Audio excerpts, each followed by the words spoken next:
What's up, YouTube? It's your boy Ninja, aka Isuku, and I'm back here again with this series for the second time. Now, I'm remaking the whole series because the first time I made it, it was iffy. Like, it wasn't bad, don't get me wrong, and y'all didn't see it, but this series is almost a year old. It was made, what, November 16th? Hold on. Okay, this was made November 16th, 24. So, yeah, damn near, damn near a year ago. I mean, we're not in November yet, so that's what I'm saying, damn near. But, yeah, anyways, I'm remaking this series because I don't remember shit about it. And plus, I want to modernize it. Like all of my other stories that I am either remaking or am typing out currently, this one needs to be modernized as well before I post it to my channel. So that's what I'm doing now. And so I'm gonna be making it in my current style of making stories. That might sound like I'm just trying to say that I've grown. I'm not saying that I'm the best, but I have grown since a while ago. So yeah. Now I'm not saying I'm a master at making vocals or anything like that because I'm not. I'm really not. But I make these vocals, like I said, a while back, and then again a while. Anyways, I make these vocals regardless of if you guys watch them or not, or if I post them or not, as a test drive. I make these vocals and then the texting story from the vocals. So I was like, so I can go back and be like, oh, this is dumb. Let me go fix this and type it out a different way. So yeah, I'm gonna go refill my water real quick, probably get some ice or whatever, and I'm gonna start recording there. Okay, I have my water, have a snack just in case. I'm ready. Now, the story will be in both first and third. It's weird because when I make vocals now, sometimes I weirdly go, and so he would say, and then I'd say it, or just sometimes I just randomly go, and I will not, like ignore me. If you hear that happen, it's just me trying. Anyways, regardless, it might happen. I'm warning you now. So if you aren't into the stories like that, just watch the texting story. Okay. You don't have to listen to this. I'm not forcing you. Thank you. Now, okay. We begin this story when Naruto is born. But we don't start there. You see, we're beginning with fuck it. We begin with Naruto's birth, and it would still go the same way. But before going there, let's go somewhere else. Okay. Now, we see, by the way, I keep pausing. This is what I mean. I'm shit at vocals. I don't have this like typed out or wrote out planned like that. No, I have the series planned. Yes, but not really. So bear with me, okay? So we begin this story with Naruto's birth going the exact same way it would in canon, except for the only difference being something would interfere. You see, instead of why did I say it like that? Instead of Naruto being the Jinchuriki of the Nine Tails, Minato would decide, since he doesn't want his wife to die, to push her out of the way. And once the Nine Tails would pierce through his chest, wait, hold on. Do I want to go this route? Because like I said, this is a different route. I'm sorry. 1 second. Okay, so I went back to go check the original version of this. By the way, this is so unprofessional. And I just found out that the other series, well, the part that I showed you was not even the first episode because I forgot I was deleting the series before I even started this. So that wasn't the first That wasn't the first part. It was like the second or third part. I forgot. I didn't listen to the intro because I'm dumb. But yeah, that was like the second or third part, or it could have been fourth because I be yapping sometimes. But who knows? Regardless, I'm gonna just take it the original way. Like I remember the route I took, but yeah. So never mind. The Naruto's birth would happen exactly the same. The only difference is the nine-tailed fox tried to kill Naruto when Minato was about to seal it inside of him, making him a Jinchuriki. So instead of sealing it in Naruto, he fused the nine tails with Naruto.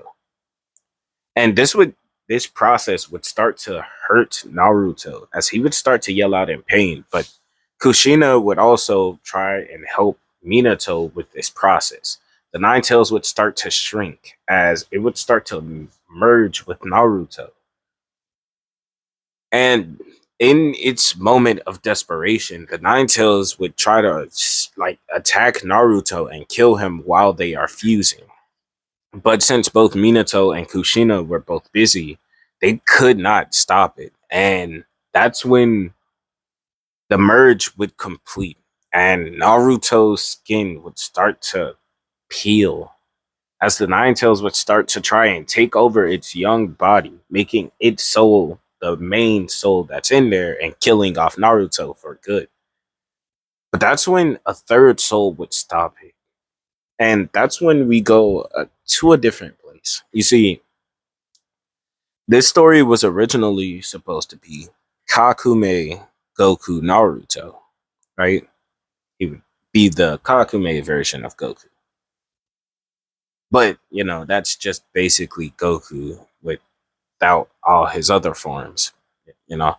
So, yeah, not the same, but we're just gonna say he got the powers from that Goku, but he still has normal Gokus. Like, all right, let me better explain this. Okay, so it's normal Goku in Kakume Goku's situation where he's chained up, but it wasn't by the other gods or whatever the fuck, right? You see, he's chained up because Lord Beerus thought that Goku would be a threat to him if he kept getting stronger, right? And the rest of the Z fighters don't know this, and so Goku is just bound up by chains in this different version of the hyperbolic time chamber, right? And so Goku is again, like I said, chained up in these, I'm gonna say, angelic chains, and he is just laying there in Ultra Instinct because it's draining his energy, but also forcing him to stay in Ultra Instinct by constantly pumping more energy into him and then draining it once he gets too much power to where they feel him trying to pull them off of it. So instead of trying to break free, he would wait until his power was like overwhelmingly power. Like he had so much power in him that he felt like he was gonna burst. And that's exactly what he did. He used it to cause a huge explosion, breaking the chains off of him. But that's when Beerus himself would show up. You see, Beerus wanted Goku dead and did not want the others to find out, but he couldn't kill him the normal way. He was going to erase Goku completely. And so, as Goku got free and was weakened, he would start to prepare his Hakai. But Goku had anticipated this, as he would shoot his soul out of his body as it was being destroyed, as he would send it through this vortex of his own power that was created by the explosion. And as the vortex faded, Beerus believed Goku to be dead. And so Beerus and Whis left. And when the Z fighters asked for Goku, like asked to bring him to them, it wouldn't work because it was outside of Shinron's power.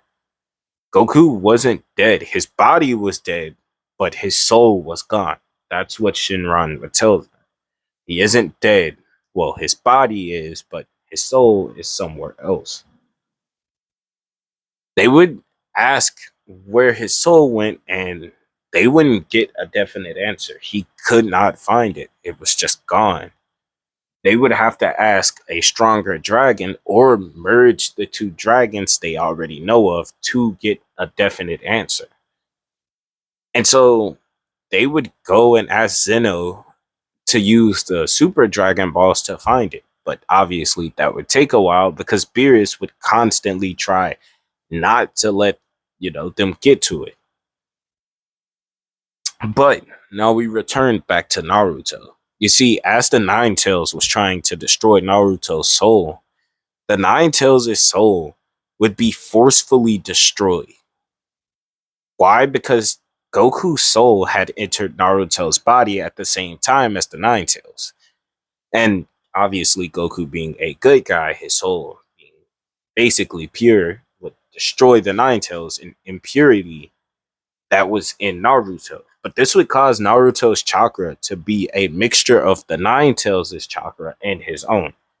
So basically, he has his same chakra pool from in canon, that huge ass, oppressive ass chakra pool. Except for his chakra is always a blue color mixed with red and black. That's just his normal chakra color now, because again, you know he's merged with the Nine Tails. Its soul is gone, but its power and stuff is still in Naruto. Okay, so he won't get KCM and all that. He won't get that. But his eyes are now naturally black and red, and his hair is black. Minato and Kushina would kind of smile at their son, seeing that he survived this procedure. And Goku's soul would still be there, and it would even merge with, obviously it merged with it because, the black hair. So yeah, Naruto looks like this: black hair, black eyes, all that. He looks like that, right? So I just was trying to rush that part, and it still took me like 5 minutes maybe because I was yapping for like six earlier. So sorry. Now Naruto's childhood would kind of be the same. You see, he would still be an outcast, but not for the same reasons. You see, they don't see Naruto as the kid who has the Nine Tails because he doesn't have the Nine Tails. They don't like Naruto because, in their words, Naruto is just scary. And when Naruto was in the orphanage, immediately Hiruzen had to get Naruto out of there because he was just terrifying the other kids. His aura was always too scary. His chakra was just too heavy. And, well, Naruto was too smart for his age. Obviously, Goku is not taking over Naruto's body, but, Naruto basically has his memories. He doesn't have all of them.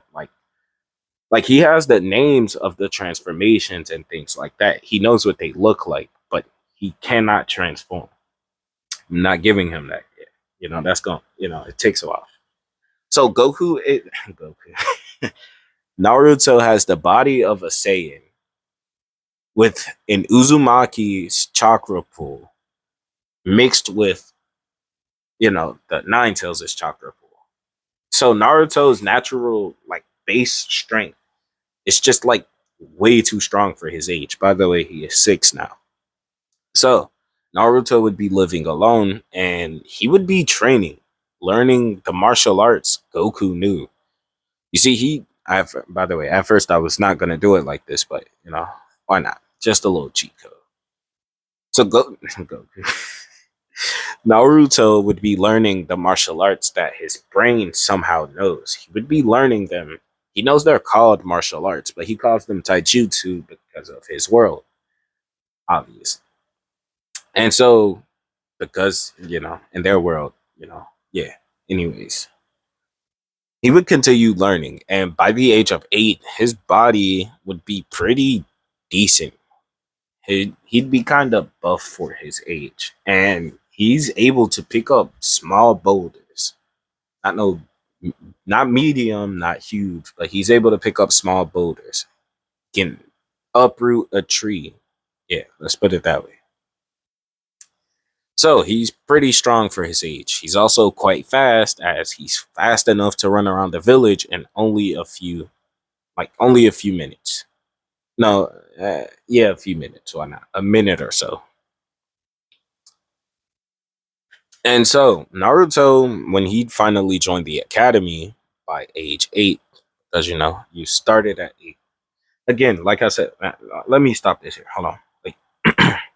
I am not the best at vocals. I'm not the best at getting my thoughts out. And when I say things, I like to correct myself mentally and like outwardly. So I'm sorry. Now, continue. So Naruto would finally enter the academy once he would turn 8. And people in the classroom would be kind of scared of him, but not because of his aura now. They just remember how scary Naruto used to be. He walked in wearing this a hoodie with a black undershirt. Well, a red and black hoodie. His hair, he looks just like in this picture, basically. Let's put it that way. So he'd enter the classroom. Everyone would introduce themselves. Naruto would introduce himself. And again, there is no rumor around the village saying that he has the Nine Tails or that he is the Nine Tails, because he isn't. And he, well, technically doesn't. And no, the Nine Tails did not reincarnate or start getting rebuilt from its chakra or whatever, because the Nine Tails has not fully left Naruto's body yet. Sure, its soul is gone, but technically Naruto's body and its body is still alive because, they merged. So yeah, but he does not have any physical traits or anything besides the red eyes, the red and black eyes of the Nine Tails. Nothing about him screams, I'm the Nine-Tailed Fox. So he basically lives a normal life. I mean, he's still an orphan and he doesn't have a lot of friends. He's still cool with Shikamaru, who just doesn't care about Naruto's appearance because why would he? Plus, the Uchiha have black hair and red eyes. Nobody are scared of them, so why would he be scared of Naruto? And Sasuke would also be pretty cool with Naruto because Naruto is hella strong for his age, and Sasuke respects strength. So these two would be like Naruto's best friends.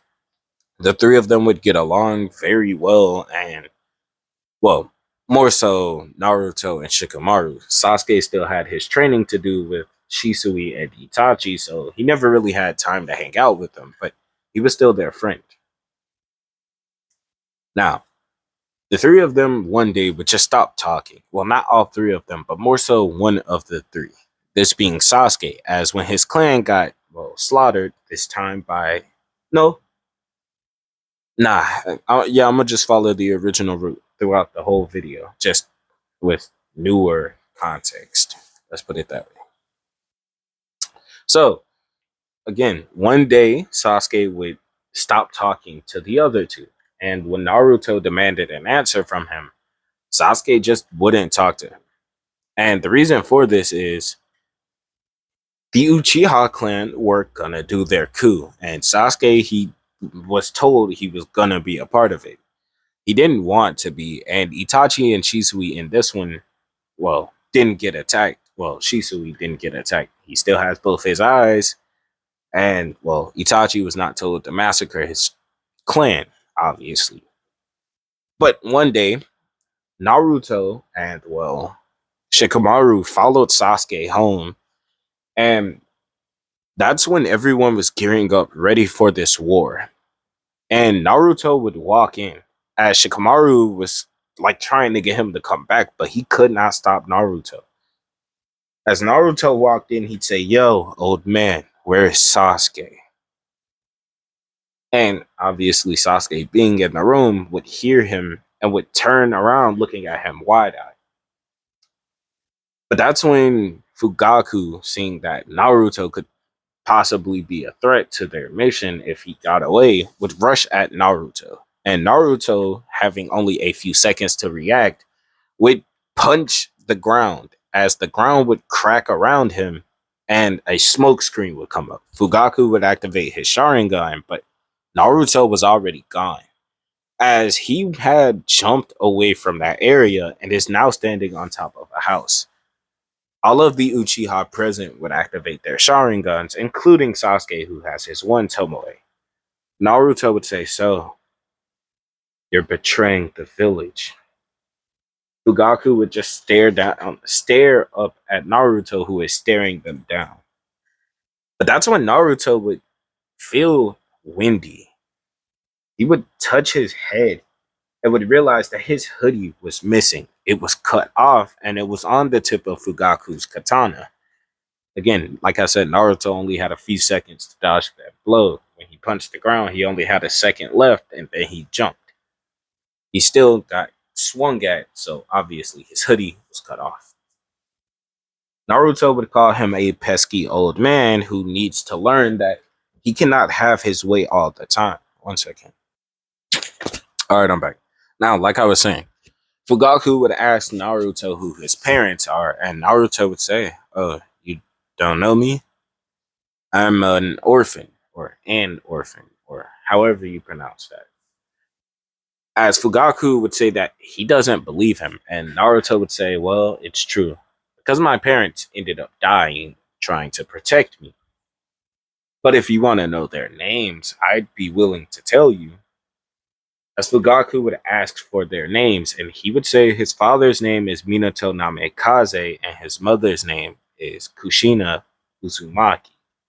Now, at first, Fugaku did not want to believe him, but that's when Naruto would start doing hand signs, as he would make a Rasengan in the palm of his hand. Obviously he made this because obviously Hiruzen told him who his parents were, and even though he didn't want to, Naruto was just very convincing. And the reason for this being because Naruto knew who his parents were. You see, he didn't know their names, but he got a general understanding of what they looked like from the memories and things he saw from Goku's. You see, he didn't receive all of Goku's memories. He only received a few basic things from gaining Goku's soul. He gained his fighting style, his transformation names and what they look like, and hmm, and a few memories of what happened when he was a child. Obviously, he didn't get the part where Kurama's soul was destroyed or him being fused with the Nine Tails, but he did get the memories of his parents. He saw them, like he remembers seeing them. And so when he brought up their looks to Hiruzen, he gave in and just told him his parents' names. So back to current. As Naruto would be holding this perfect Rasengan in one hand, obviously he doesn't need hand signs because of his immense chakra. He can just form it, but you know, and because of his skill at using it. He doesn't know multiple jutsu. This is basically the only one he has. 1 second. All right, I'm back. Now, like I was saying, this is basically the only jutsu he has in his arsenal, but he does know a few others. Well, not that they are any good compared to the Rasengan, and I won't even be saying their names because they're just stupid jutsu he was trying to make while seeing the memories of Goku. Now, Naruto does have ki, but it's chakra. So anything Goku could do with ki, he can do with chakra, basically. That's the only switch off of that. Well, that's the only thing he gained from Goku. His chakra now also is able to do things that ki can. So Naruto would hold out his Rasengan and would say, "Only 3 people know this jutsu. My father, my godfather, Jiraiya, and me. I mean, well, that I think of, but who cares? Why are you doing this? There is no reason to try and attack the village. This is my home. This is your home. So why are you trying to take it over? You have no right to take over this village if you weren't even able to become Hokage." Fugaku would kind of get pissed off that at this time, a 10-year-old is lecturing him. Why? Because I'm gonna say it took him. Yeah, I'm pretty sure it was around when Sasuke was 9 or 10 when it happened. So yeah. Anyways, Naruto would jump at Fugaku, who was clearly irritated with Naruto, as he would cover his. I said the wrong person. As Naruto jumped at Fugaku, Shisui jumped in the way, covering his blade in flames. And when the two jutsu attacked his flame blade and Naruto's Rasengan, Shisui, mm, Shisui would be blown away by the force of Naruto's attack, but he would have body flickered to behind Naruto, who was landing, and he would have the rest of what is the rest of his blade, which is if you've seen Tanjiro versus Rui, that little piece of blade, that's what he has left.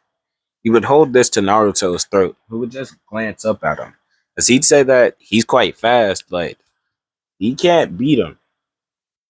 And Naruto, seeing the evolution, his eyes start to spin and then eventually go to his Mangekyo, he would realize that Shisui is getting serious. And so he'd elbow Shisui, who would block this, but this would be enough for Naruto to jump away.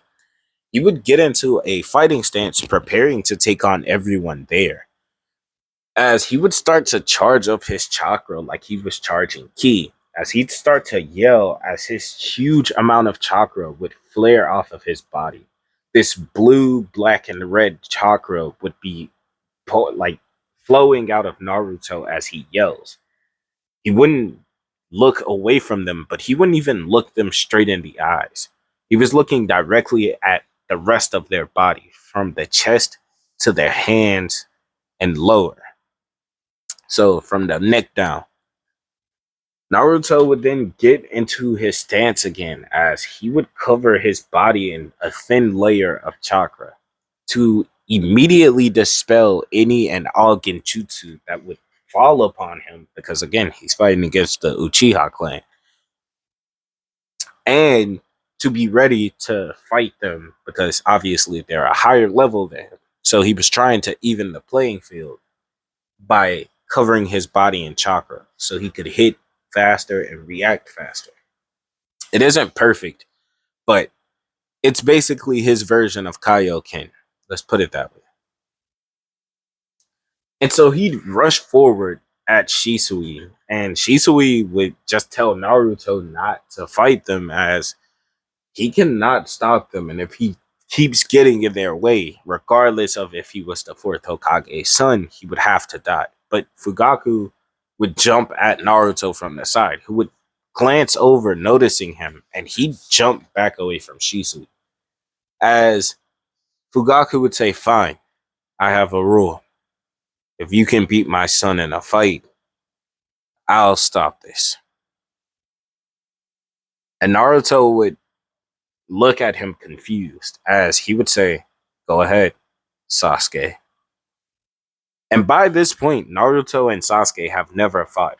They have never seen how each other fights, and both of them are pretty strong. Sasuke has learned the fire style jutsu and a few other jutsu from his brother and Shisui. He's also learned a flame fist technique from his father. He can cover his fist in pure flames and use them to fight. He has his own fighting style. I mean, it's not technically his own. It's more so a compiled version of his dad's fighting style, Itachi's fighting style, and Shisui's fighting style. And then he mixed it and made it his own. So, technically his own, but then again, not really. So, the two of them would get into this standoff, as Naruto would release this pressure, knowing that he doesn't have to worry about the others getting in, because the Uchiha clan, even though they were about to rampage through the village, are trustworthy people. They wouldn't break a promise. Well, at least he hoped, because, then again, he can't fight all of them. And he would have to get Shikamaru out of here, who was still there. But that's when Itachi would be walking out holding the unconscious Shikamaru. As he'd say, and if you lose, we'll start by killing your friend here. And so Naruto would gulp, realizing that he just brought Shikamaru into this for no reason. Sure, if he would have died or got hurt too badly, he could have probably gotten away. He's pretty fast, and with that amp, he could have made it from here to the Hokage office in a matter of 10 seconds. There was no way all of them or any of them could catch up to him in that time period. And he could just yell at the old man that the Uchiha clan are attacking.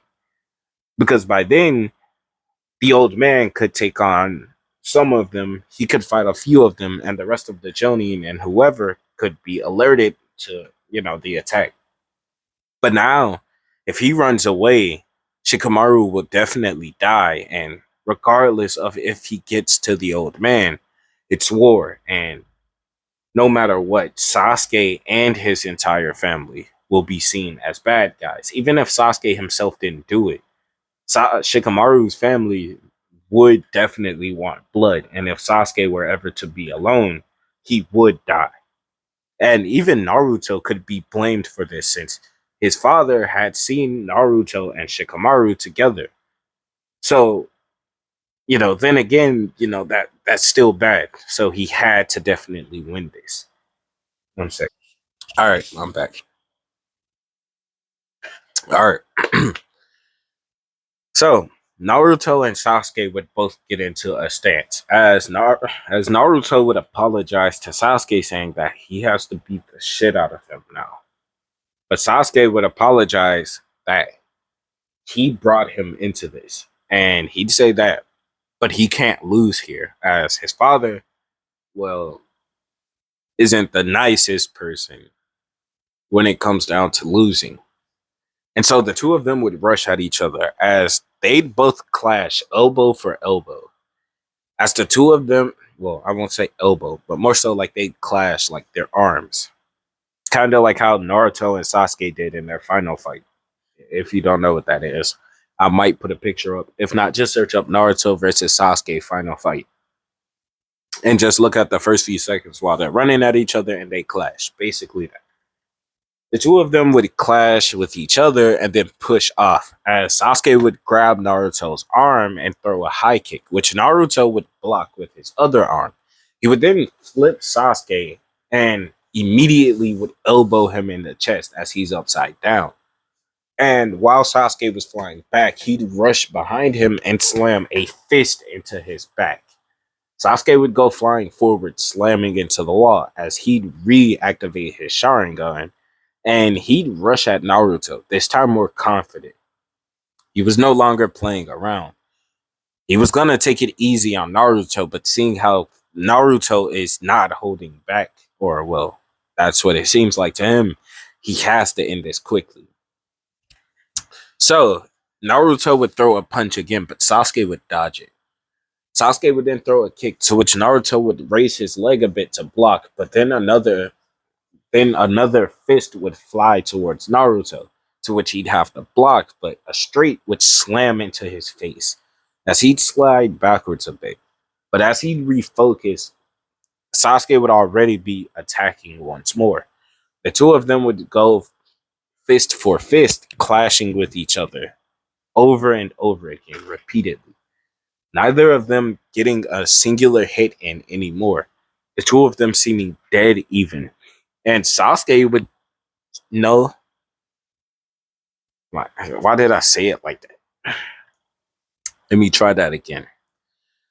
The two of them seeming dead even. No, Sasuke seemed to be getting the edge, as if he were growing in real time, while Naruto, even though his moves were refined, he didn't seem to be growing. And Fugaku would just chuckle, seeing that his son was definitely going to be the winner of this fight if it kept going like this. And he would be right, as Sasuke would dodge a hit from Naruto and knee him in the side. Naruto would go to swing a punch at Sasuke, who would duck under it, and he'd elbow him in the jaw. Naruto would start to stagger a bit, as Sasuke would rush at him and go to swing again, but Naruto's aura would flare up once more as it pushed Sasuke away, and Naruto would slam a mean haymaker into Sasuke's face. Sasuke would slide back as the two of them would rush at each other, both hitting each other in the face. The two of them would slide back once again and rush in at each other, neither of them wanting to give up, and Naruto's chakra still flowing around him. He was amping his body up to about 2%. His max is 5, but that's fine. He doesn't need more than that. That's what he's thinking until a fireball would fly at him. And Naruto would immediately amp his. Let me try that again. Naruto would immediately amp up to his fullest 5% as he would raise his hand and he'd slam his hand out forward as the wind pressure from it and him using a jutsu we're gonna call wind palm. I know there's another one called Gale palm, but we're gonna call this one wind palm. Basically, it's where he takes the force from him slamming his hand out and wind elemental jutsu. Wind elemental jutsu and wind elemental chakra nature, whatever you want to call it, and wind, and he slams his hand out in front of him, basically like when Goku pushed away the two members of the Ginyu Force, basically that, but in a palm strike, and he used that to block the flames of the fireball. Naruto would start to slow down as he's definitely getting tired because he's overexerting himself, while Sasuke seems to be calm. Sure, he's tired a bit from, using the Sharingan plus, moving around, but for the most part, he's not as tired as Naruto because using his chakra like this is overexerting himself. All right. So Naruto would rush in at Sasuke definitely faster than he was before, as immediately he'd speed blitz Sasuke. He'd appear behind him, and before Sasuke could react and put up a guard properly, he would be punched in the face. And once he tried to spin around, a punch would slam into the back of his head. And as Sasuke would go to block a punch, a knee would slam into his gut as he would cough out blood as he'd hit the floor. He would be on the ground coughing as he could not understand why Naruto just suddenly got so much better than him. And he can't even read his chakra. It's weird. His chakra is weird. Everything about Naruto is weird and it's pissing him off. His right eye would start to change as it would start to spin a bit until another Tomoe would appear in it as Naruto would go to slam an axe kick down on Sasuke. But Sasuke would have bent his head forward and it would have missed completely. As as Sasuke's foot would slam down onto Naruto's head, slamming him down into the ground. As Sasuke would jump away from Naruto and he'd spit out blood, saying that at first he was moving way too fast, but now he's just way too slow. Well, for a while, as when Naruto would stand back up, his eyes would be way more fierce. He was completely serious. No more games, no more holding back.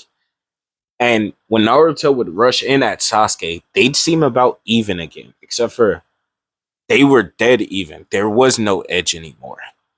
Naruto's skill and strength, his everything was better than Sasuke's, but his eyes were able to read him.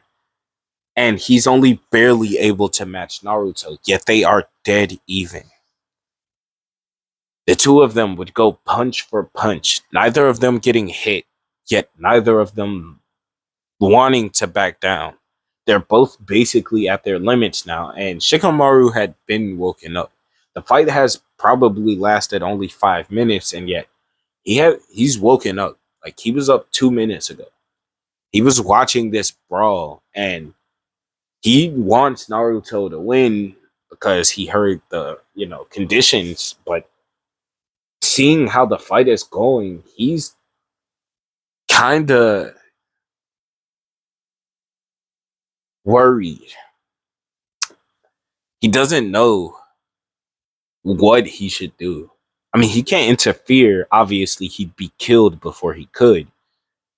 And he can't be shouting for either of them to win because, I mean, that's not in his character. He doesn't know what to do. Plus, he's even thinking of the future. What if Naruto does win? Will the two of them even be friends anymore? I mean, he isn't talking about himself, by the way. He's talking about Naruto and Sasuke. Continue. He doesn't know if the two of them will ever recover from their like if their friendship will recover from this fight. The two of them had been fighting for about 5 minutes, and both of them look like they want to kill each other. And the Uchihas are cheering on. Well, the lesser Uchihas are cheering on Sasuke, and a few of the other kids said they want to fight Sasuke or Naruto. Like there's some saying they want to fight Sasuke, some saying they want to fight Naruto, but obviously they can't hang. They're not on that level. And that's when Naruto would swing a right and Sasuke would throw a kick. As when Naruto's fist was about to hit Sasuke's leg, he would jump as his leg would go over it. And a knee would come flying at Naruto's face. And as this knee was about to slam into Naruto's face, Naruto would start to feel something.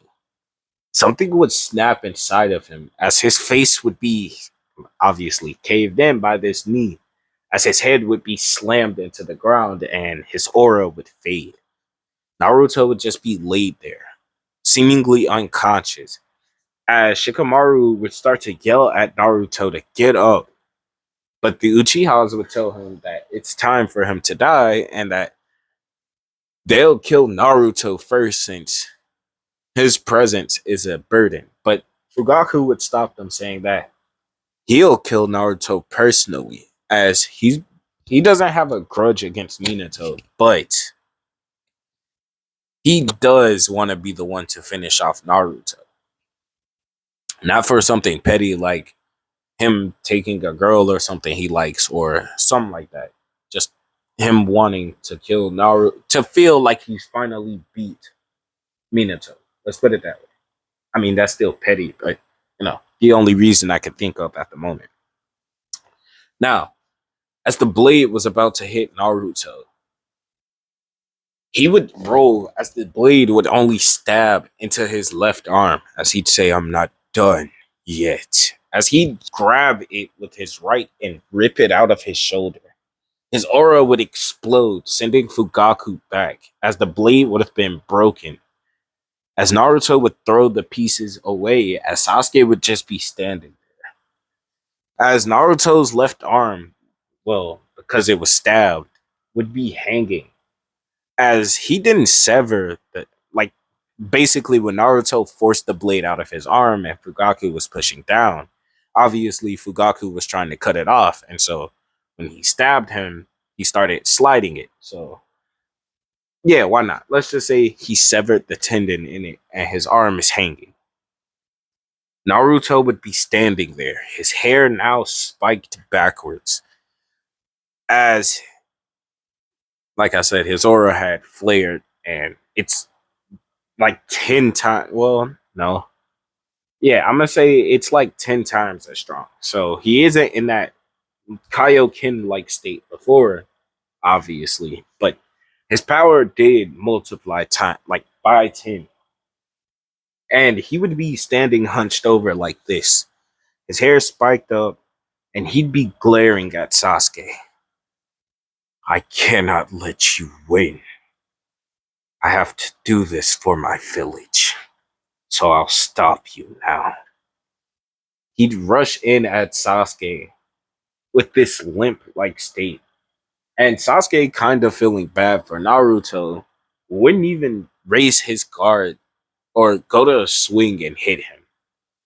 Sure, his power had multiplied, but he seems to be the same speed. Right as Sasuke was thinking this, a right would slam into his face as he'd go flying through a building. He didn't even see what happened. It hit him so fast that his Sharingan couldn't even track it. He would be laid out unconscious from that one hit. And Naruto would turn his attention to the other Uchiha present. He would raise his right arm as this beam of energy would start to be formed in his right hand. I'll kill you all. All of you will die for trying to betray the village. As he'd bring the arm behind him, like exactly like in the picture, this blue ball of energy would start to be charged in his hand. As he'd yell out, as this huge wave of energy would start to fly at them. But before it would hit, it would be slapped away. Well, more so countered by something and pushed away. This would be by two people. This would be by Jiraiya, the Toad Sani. Well, the Toad Sage Sani, whatever you want to call him. And Hiruzen, as another person had showed up, but they didn't block the attack. They were more so knocking Naruto unconscious. This being Kakashi Hatake. As he would pick up Naruto onto his shoulder and he'd look at the Uchiha. As Hiruzen would ask them what's going on and what's all this ruckus, he would see the hole in the wall and can feel Sasuke over there, obviously. And they had been watching, well, not the whole spectacle, but when they heard a fight and obviously felt Naruto's chakra peak and then fade for a bit, then rise once again, you know, they were there. So once he first popped the amp during the fight with Sasuke, and Sasuke's right eye gained its second Tomoe, they were there to witness it. So basically, they were there for half of the fight. So around the time Shikamaru woke up, they were there. Ugaku would say that it was gonna be a coup, but since the brat technically did win, it won't be happening. And they like asked what's going on, they talk it out, and the whole thing would be solved as the Uchiha police force would be created. No more coup. Naruto and Sasuke would both wake up in a hospital, and neither of them hold bad blood towards each other. They knew they had to do this, and it was either life or death regardless for them. Well, not really the other way around, but Sasuke couldn't just forfeit or his father would beat his ass. Like that, well, that's how he felt, you know. So Naruto and Sasuke both would just be laying there in their beds. The two of them would look over at each other and would nod, signifying that they had no bad blood, they had nothing against each other, and the both of them could continue to be friends. Naruto would look at his left arm, which should be destroyed, but it isn't. Well, not destroyed, but more so, well, not functional anymore, but it wasn't. It was working very well. As he'd hear a loud yell, as a person would be trying to stop this woman from entering the room, but then they'd be sent flying through a wall. And that's when they'd see Jiraiya, obviously being the one who got sent through the wall, laid up against the wall by the window. As another woman would enter, she has blonde hair and she would stare down at Naruto with this menacing glare. What the hell were you thinking? As Naruto would look up, he doesn't know her. But that's when a fist would come flying towards him, as he would instinctively raise his right arm to block it. But obviously, that wouldn't save him, as he'd be sent flying out of the hospital bed and through a wall into another hospital room.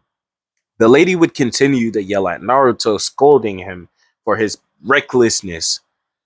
And she'd then walk back through the wall looking at Sasuke and she'd say, "And you."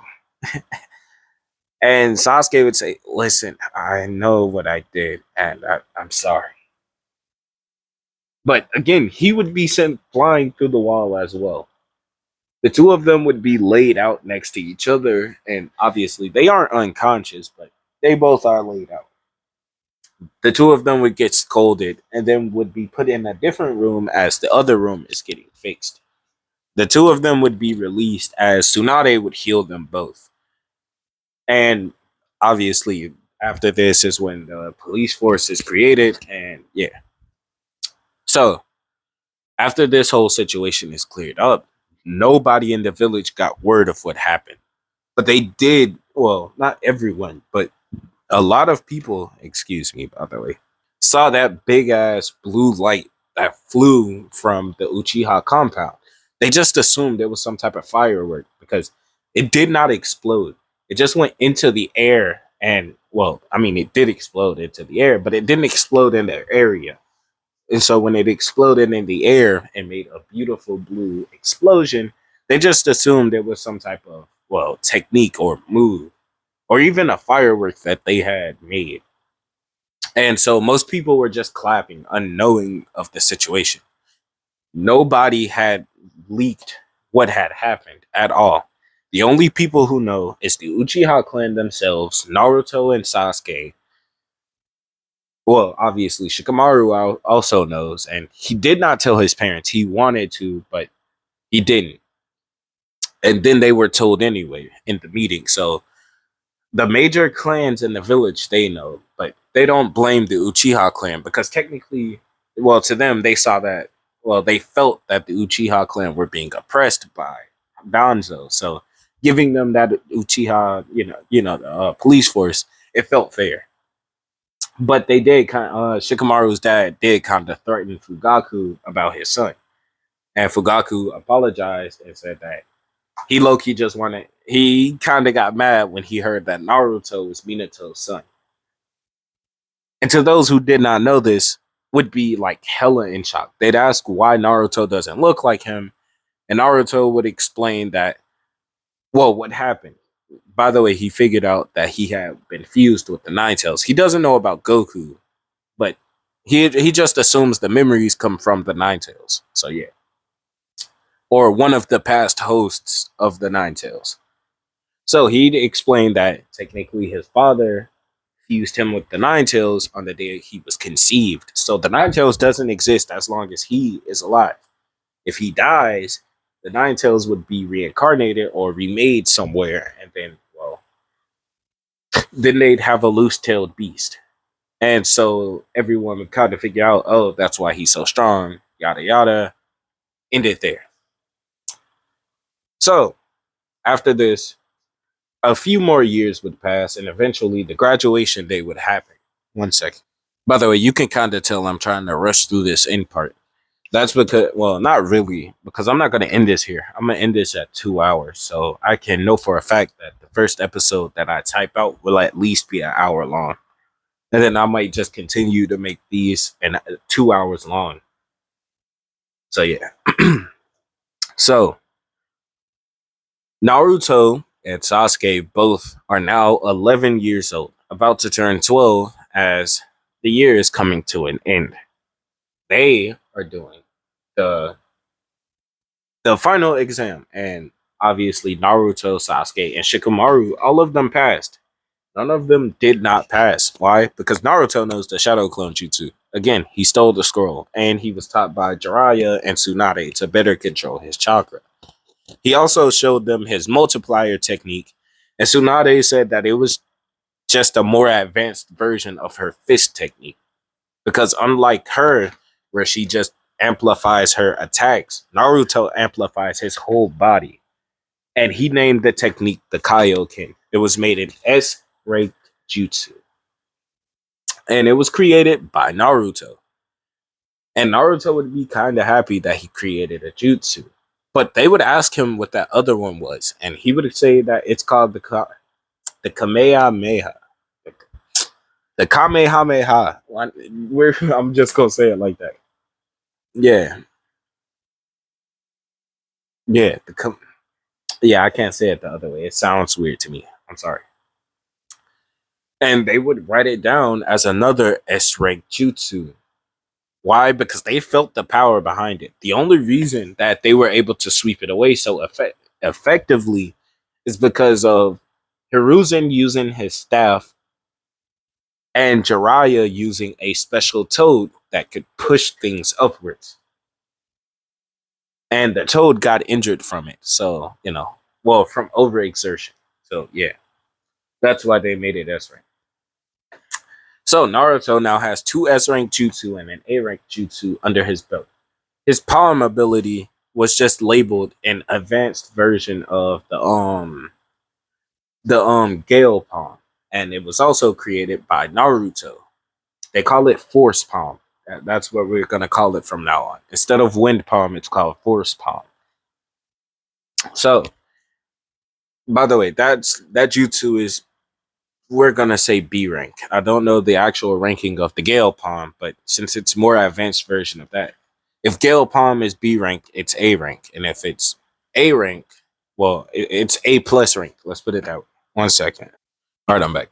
Now, like I was saying, so Naruto now has a few jutsu under his belt. He has more years of experience and is able to effectively use his Kaioken technique up to times 5, plus his false Super Saiyan technique.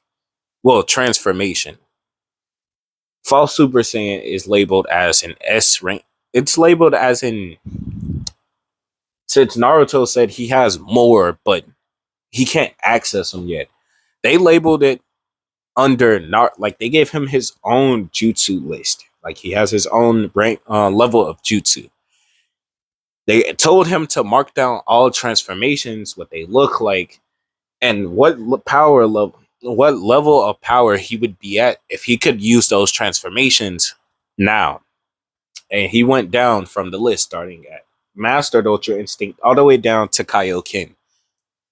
And he said with Mastered Ultra Instinct, he could definitely take on all three of them. Well, considering what it's able to do. Like I said, he doesn't know exactly how strong they make him, but he knows what the power allows him to do. So he can instantaneously and instinctively dodge any and all incoming attacks and things like that. Nah, I'm gonna scrap that part. Yep, we're cutting this out of the video, or not. I probably won't. Yeah, knowing me, this part is staying in. Knowing me, because I don't like to edit. I like to like immediately get to typing, so this might not be taken out. Sorry. Now, continue. Let's try that part again. They would ask Naruto how strong exactly the Kaioken technique can get. He would say, I mean, technically it can go up to 100%, if not more, but he can only use up to 5%. And they'd ask him why he can only use that much, and he'd say, well, it's straining on the body, and if you are able to pull it off successfully, then, well, you could be very powerful. So they wrote down all of the jutsu Naruto created and put it in a sequel. Gave Naruto, well, we're gonna give it to Naruto, but Naruto decided to give it to Jiraiya.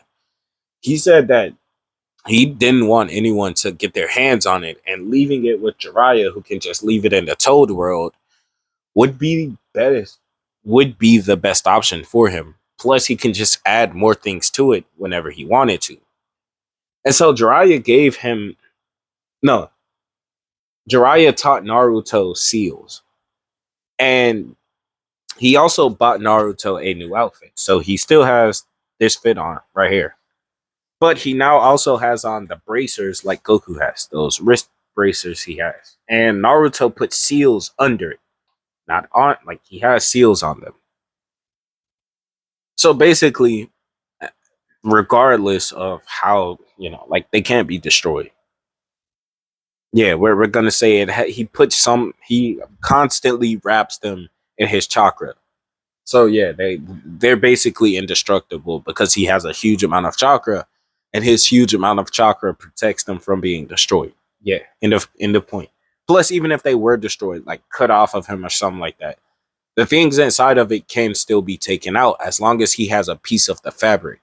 He can unseal them from it and just put it into new bracers. Let's put it that way.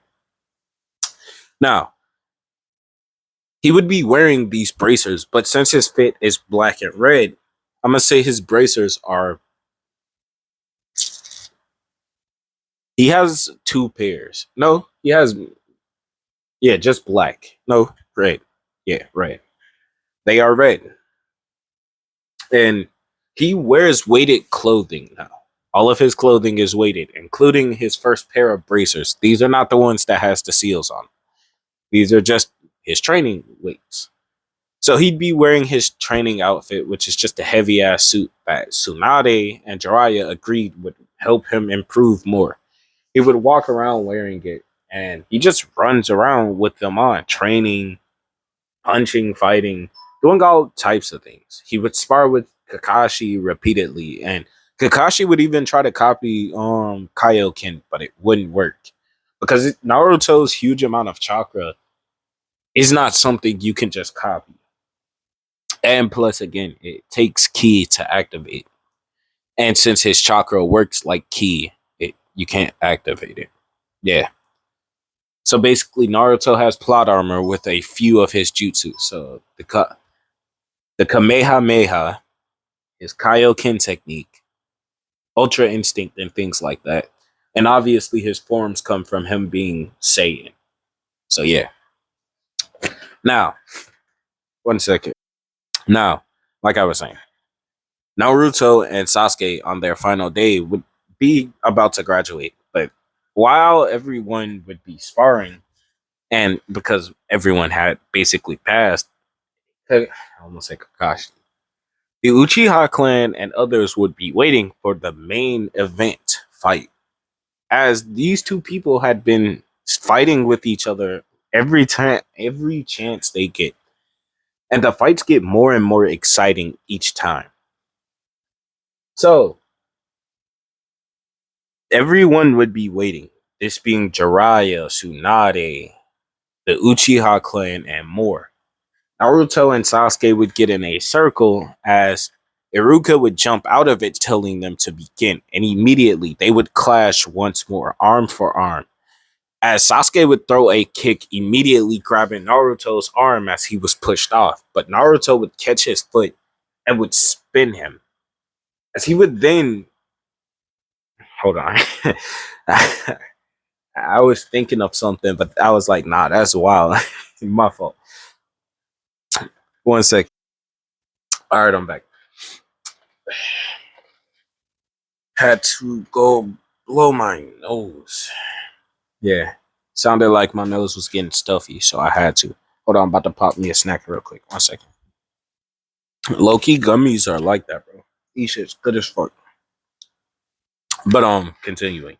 So like I was saying, he would catch Sasuke's foot with his free hand and would spin him. As Sasuke would spin, he'd try to throw a kick at Naruto, who would block it. As he would slam multiple hits into Sasuke's chest, as Sasuke would be flung backwards. Sasuke would rush in at Naruto, who would throw a punch at him. And as Naruto threw this punch, Sasuke would duck under it and go behind him. So Naruto would spin around and throw a kick. But Sasuke would counter his kick with another one, having his 1 and 2 Tomoe Sharingan activated. As he would pull his leg down, like he block it, and then there is a Morihgen picture perfect for this. Hold on, I think I have it. 1 second. You won't believe this, but I it feels like I was reading this word for word. Well, this fight word for word, bar for bar. But I wasn't. I swear to God, I was not. I was not trying to recreate this fight for Naruto and Sasuke. But I swear this lines up perfectly with everything I just said. Hold on. If you know this fight, you've definitely read this series, The God of High School. But regardless, I said Naruto would catch the kick that Sasuke threw at him with his free hand because, like I said, when they first clashed, Naruto jumped back, but Sasuke caught his arm. He's holding Naruto's arm and threw a kick at him. Naruto catches said kick with his free hand and he spins him. Right? That, bro, I swear I was not trying to copy this. And look, this how I know that I have way too much shit in my head that I'm recreating fights now. I might have another fight that I've made on a vocal that I didn't post that is just like this. Because like I said, after this part, Sasuke threw a kick at him and Naruto hit him repeatedly in the chest. Bro, this shit can't be made up. But yeah, after this, I said Naruto. Sasuke was pushed away from the hits. He rushed at Naruto, who threw a punch. Sasuke circled around behind him, and Naruto threw a kick, which Sasuke countered by blocking his foot and bringing it down. Bro, I'm done. Bro, I'm done. I'm so done, bro. I'm cooked. Yeah, bro, y'all finna. Hopefully, y'all don't watch this.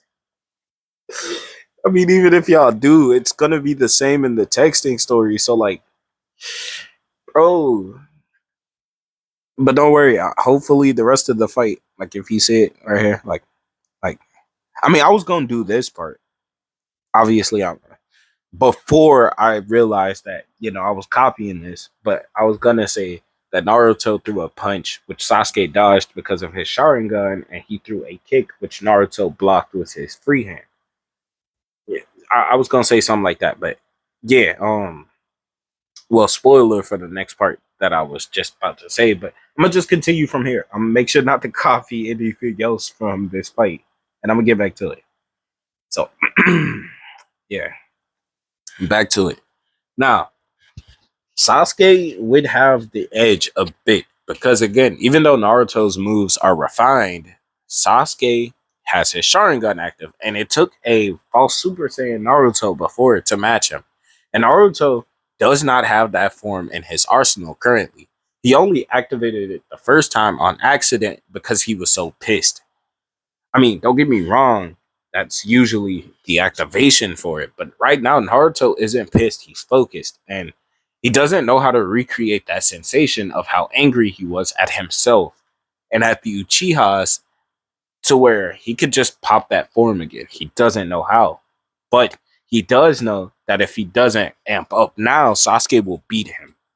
And so as he blocked Sasuke's next kick, he would jump away from Sasuke and start to charge up as he pop his Kaioken to full max. All right, I'm back. Now, like I was saying, so Naruto would start to amp up his power, going all the way to 5% or 5 times Kaioken, or well, his max. And him and Sasuke would rush at each other.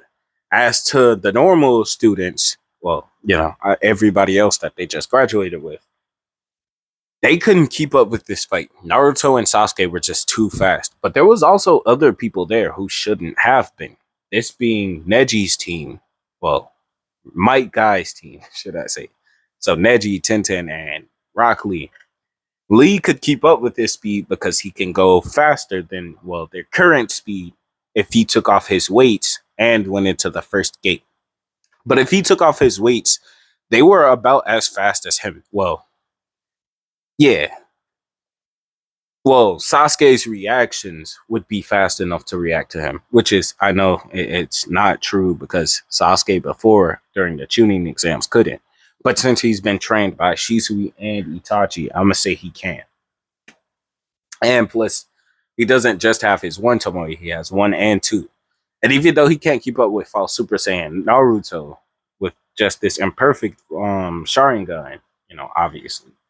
But yeah, so Naruto and Sasuke both would continuously clash with each other until Naruto would throw a punch that Sasuke would duck under, and he'd swing an uppercut towards Naruto. But Naruto would swing his head down, blocking the fist with his forehead as he'd knee Sasuke in the face. As Sasuke's head would be thrown back and he'd cough up blood as he would be sent flying towards the edge of the circle. Sasuke would land just at the edge of it, but not out of it, as he'd be laid back on his back. Naruto would be breathing hard as, well, Kaioken was showing its effects on him. Sasuke would stand up smirking, saying that he's getting used to Naruto's, well, current speed. And Naruto would look up at him as Sasuke's fist would be flying at his face, which Naruto would block with both hands, but the fist wasn't there, as he would be punched in the side of his jaw from the coming from his right side, Sasuke's left. As Sasuke had used an after image on Naruto. Well, not really an after image, more so a clone. He doesn't know Shadow Clone. He knows clones, but not Shadow Clone. He used a false illusionary clone on Naruto and hit him with, well, obviously his real body. And Sasuke would say that Naruto isn't really able to handle him because he cannot predict what he'll do. As Naruto would feel the earth rumble, and he'd look down only to see that it wasn't nothing. Nothing happened. It was a genjutsu. And because, like I said, his power wrapped around him automatically cancels it out. Even though it canceled it out, it still took effect for a second. And that was long enough for Sasuke to move from his face and be rushing towards him. Naruto would duck under a punch and punch at it, but his fist would go through it.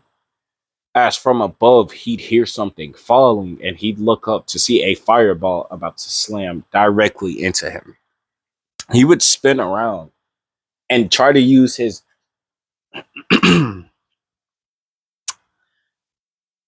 force palm. I almost called it air palm, then wind palm, then fire palm on accident, but it's called force palm.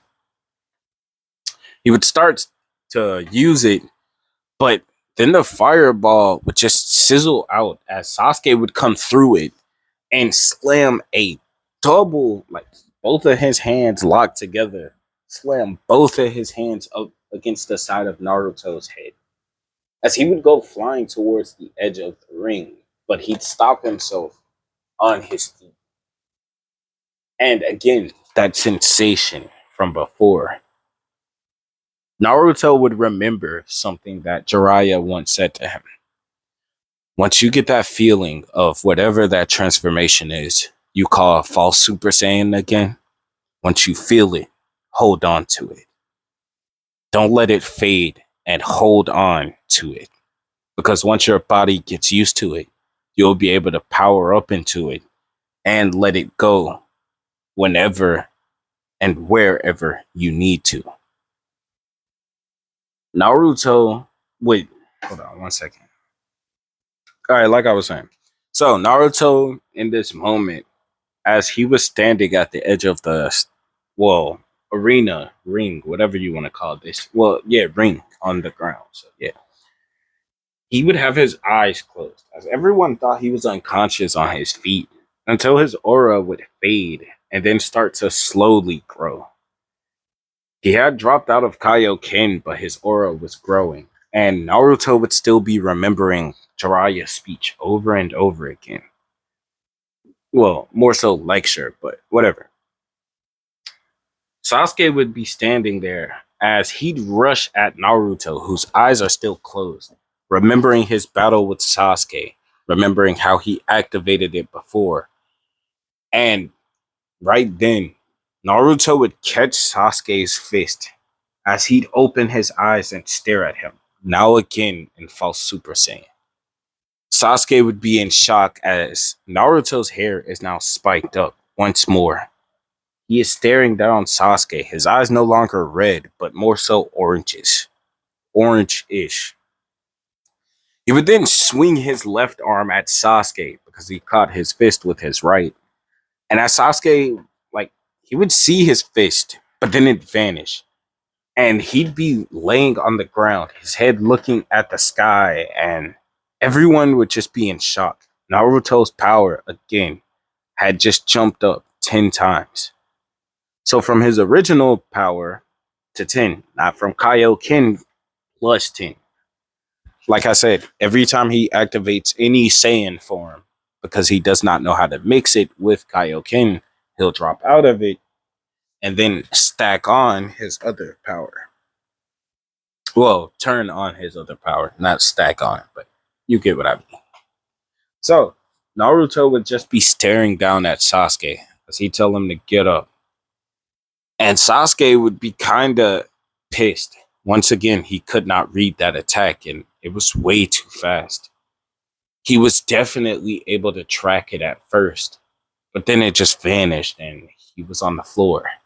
He would get up and he would shoot a fireball at Naruto. This time it's true, but Naruto would just take his hand and slap it away as if it did not matter and it could not hurt him, as the fireball flew into the air and it exploded.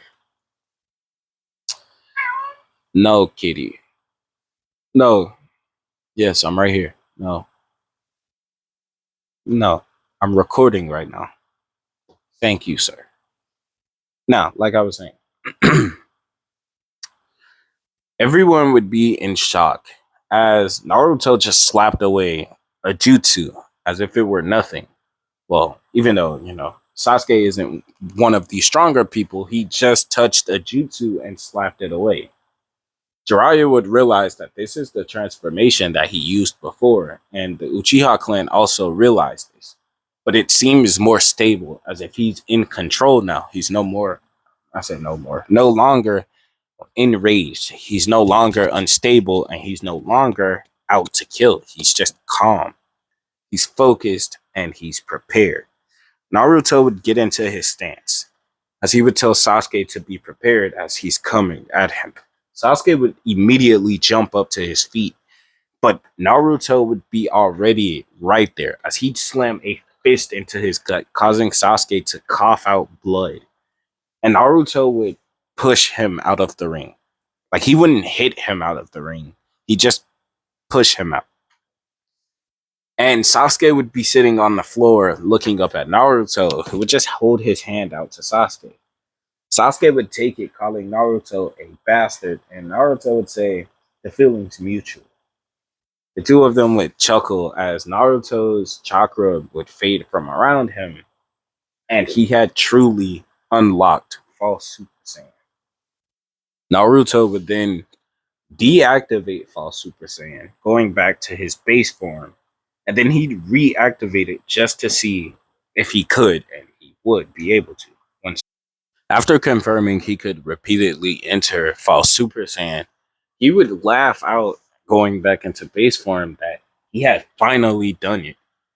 And Sasuke would call him a show off, and Naruto and Sasuke both would walk off. Now, the two of them would head, well, to their respective people, Sasuke going to the Uchiha clan, who would praise Sasuke's performance, saying that he's getting better at handling his two Tomoe. Well, the other one, and he's getting close to unlocking his second Tomoe, like truly unlocking it. Sasuke would thank his older brother and Shisui.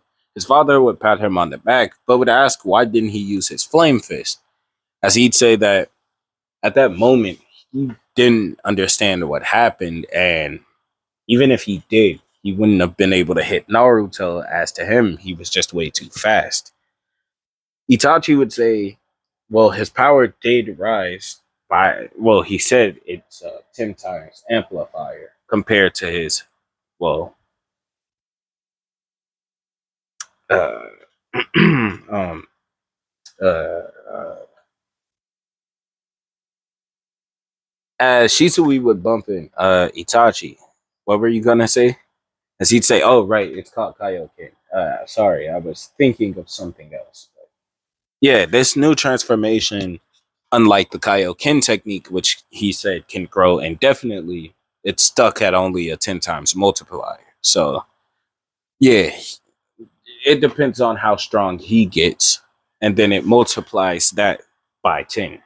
Unlike the Kaioken technique, which he said could possibly go up to 100% multiplier and then more. So, yeah. So, Itachi would just tell them that they would just have to train Sasuke a bit harder to catch up to his 10 times multiplier. Or he could further evolve his Sharingan whenever he does so, and they should be about even again, since they are about even if he doesn't use it. So, yeah. So, after this, Naruto would be training with Jiraiya and Tsunade. Tsunade would be fighting him physically, and Jiraiya would be teaching him more jutsu that his father and his mother knew. He would tell Naruto that he has inherited a lot of things from his parents and from the Nine Tails. Because of the Nine Tails, he can use all chakra natures because, well, it is a tailed beast. And because of Naruto's huge reserves of chakra, which is basically infinite, you know, he has the Nine Tails, his chakra, his own chakra, plus Goku's ki, which at the time of his soul being pulled from his body was an MUI. So it had all of that energy, which was able to create a galaxy in the Tournament of Power.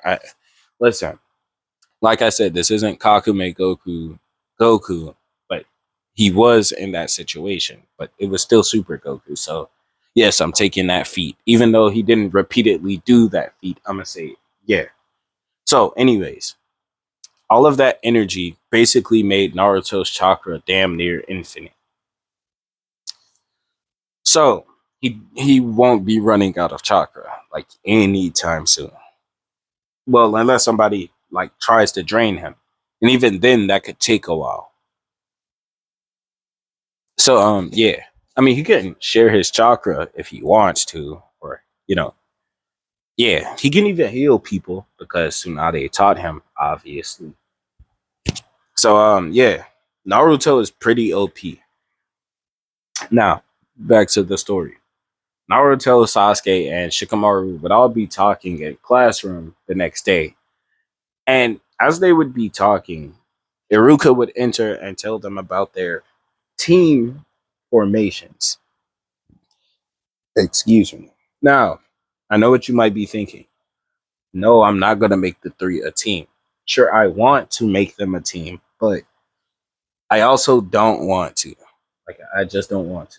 I mean, I could because, Naruto is a healer and fighter. Shikamaru is a strategist, and Sasuke is also a fighter, a ranged fighter. And they could be a pretty decent team together. But I don't want them to be a team.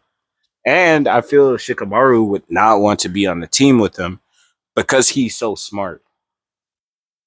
And the reason I say this is whenever there's a situation where it's like obviously above his level, he wouldn't want to pursue it. But the other two would. And even though, the three of them are friends, Shikamaru is the more captain type. And Naruto and Sasuke, they conflict with his plans a lot. So, sort of like the Law and Luffy situation, where Law wants to make a plan and Luffy obviously doesn't. He's not going to follow that. So, yeah. So, we're keeping Ino Shikacho.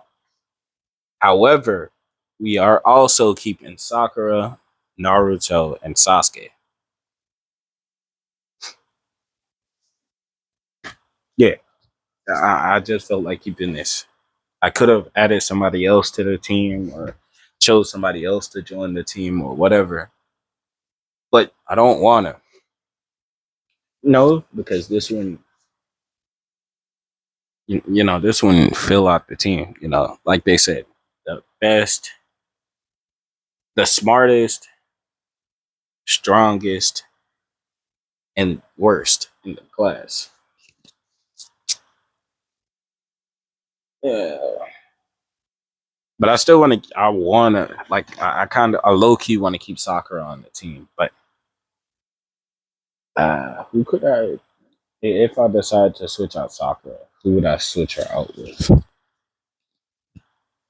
Hmm. I did this person.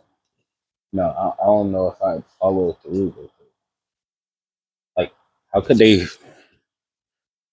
Let's see.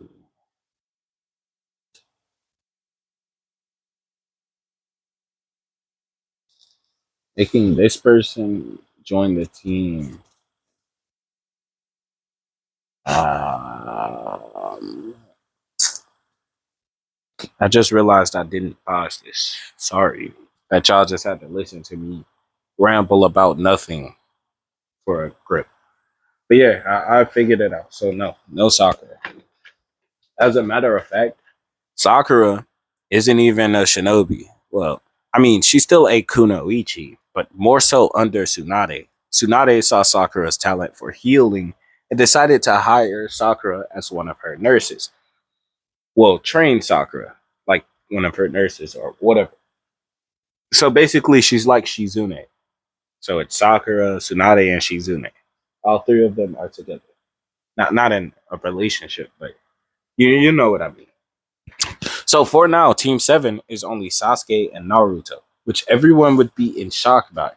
They would say that originally Sakura Haruno was going to be under them, but since she got scouted by by a legendary Sani, this being Tsunade, she is not a part of their team. So they are on a team, on a three-man team. And their last teammate, well, the Hokage said that they can get another person to join their team whenever they find someone to join their team, or if they decide to pick up a person to join their team. But for now, it's just those two. And Kiba being the person he is, even though he can't beat them, he'd laugh at them saying that they probably got a weak sensei because, well, yeah, well, are gonna get a weak sensei because of, him being kind of cocky and whatnot. Even though he can't keep up with them and can't beat them, I'm gonna say that he had went home, and since he didn't find his parents them because they were at the school watching the fight between Sasuke and Naruto, he just waited at home, so he didn't see the fight. He has never seen Sasuke or Naruto fight, and so yeah, we're gonna say he remains cocky. And Sasuke is still as popular with the girls as as Kenya. So yeah, but Naruto has grown on them to the point that he does have a few fangirls. And Hinata in this one does not like Naruto. Not in the sense of she dislikes Naruto, but she doesn't love Naruto in this one. As a matter of fact, she likes Kiba. Why? Because I'm gonna throw Kiba a bone. That sounds hella wrong, but yeah, I'm gonna make those two a ship in this one. Why? Because I'm gonna say Kiba was the one to save her in this one. Because Naruto was always training. He never went out and hung out with people because he wasn't allowed to. And the Hyuga clan, they don't really like Naruto either. They don't like Naruto. They call Sasuke decent, but they don't like Naruto. Not for the fact that he is the Nine Tails. But, I mean, technically he is the Nine Tails, but they didn't know that. They just didn't like Naruto because the pressure he gave off was always so weird. Like they just found him as a weird kid, and plus he was an orphan, so you know they didn't like him. So Hinata was grew up being told not to be close with Naruto. But as she became his classmate, she kind of warmed up to Naruto. But again, it was nothing past a simple hello or a simple classmate like closemanship. Let's put it that way. That sounds weird, but we're gonna have it that way. Now, Sasuke and Naruto would be waiting for Kakashi, who they were told was gonna be their sensei. As he arrives, he would tell them to meet him on the roof and would immediately body flicker. Naruto would grab Sasuke and he would try out a new jutsu that he had learned. This also still being the body flicker, but he would mess it up, and the two of them would only go up a floor. Sasuke would tell him to stop playing, and Naruto would repeat the process until he obviously got motion sick, and he just healed himself. So yeah. So Naruto would say that he's gonna find something else because the body flicker jutsu is not his forte. It's not something that he's planning on learning because the drawbacks to using it a lot is weird. But if it didn't have that drawback, it could be very useful in the fight. But he did not say this out loud as he would be looking at Kakashi, who would ask them about themselves, and since he knows them a bit more, he wouldn't ask them all those questions. He would just tell them to give him a little bit about themselves that he doesn't know. Sasuke would say that he wants to be someone strong enough that when he grows up, he can take over the Uchiha police force. And his father would acknowledge him as as the person to take over. No, he would say that he wants to be the leader of the Uchiha clan. And I'm gonna say Shisui is the head of the Uchiha police force, and Itachi is his right hand man. So yeah. Now, he'd ask Naruto what is something that he doesn't know about him, and Naruto would say that, well, you know a lot about me. I want to get stronger. I like to eat. I like to fight. I like a lot of things. I also dislike a few things, but it's not as much. It's not nothing bad. I don't really care for much. But something you don't know about me, um, huh? What is something I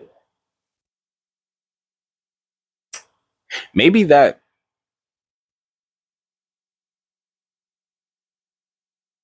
Hmm, I don't know. Kakashi would say, "Well, we can come back to this later. Both of you meet me at well." Actually, we could just skip over this part. You two make a pretty good team together anyway, since you both basically know how each other fight and know each other's strengths and weaknesses and can, well, make up for them. Well, the other can make up for them. You were just skipping that. We're gonna just go straight into missions. The two of them would cheer since they had heard about, well, Naruto had heard about his methods. Sasuke, on the other hand, cheered because he was officially a ninja and was going straight into missions, which is something he was told he wasn't going to be able to do by his brother, but well, he is. So, yeah. The two of them would have their first mission the next day, and they both would be immediately bored, as it was the cat mission, and then a dog, then a rabbit, then a few bandits who barely knew how to fight. They didn't even know how to use chakra. Thieves, bandits, cats, dogs, repeat, repeat, repeat. Until eventually Naruto got tired of it and barged into the Hokage's office. He would demand a better mission. But that's when Hiruzen would say, perfect timing. Naruto, where's your team? You three are going on a mission. As Naruto would say, what's the level? He'd say C rank. And it's an escort mission. Naruto would, he'd sigh. As he'd say, don't give me that. As he'd look at Naruto with a look, as Naruto would see Jiraiya, Tsunade, and Kakashi already there. Sasuke would walk in as he was also caught. As Hiruzen would say, he has a reason to believe that the client didn't tell him everything and that this mission could potentially be dangerous. If it is, they are to immediately send out a flare if they are in danger. If not, they can continue their mission as told, and it should not take long. Naruto would nod and would say, so, who's our client? And Jiraiya and Tsunade would both just leave. The two of them had stuff to do, but they were told about the mission, and so the flares was their idea. The flares would well, not instinctively, the flares would firstly hit their chakras. Basically, the flares are connected to their chakra. So once they are used, they immediately fly towards the chakra that they are from and leave a smoke trail behind towards where they should go. So yeah, bitch, I've been sitting on the edge of my bed.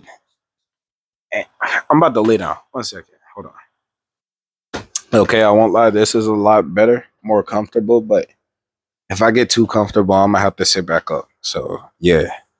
Now back to what I was saying.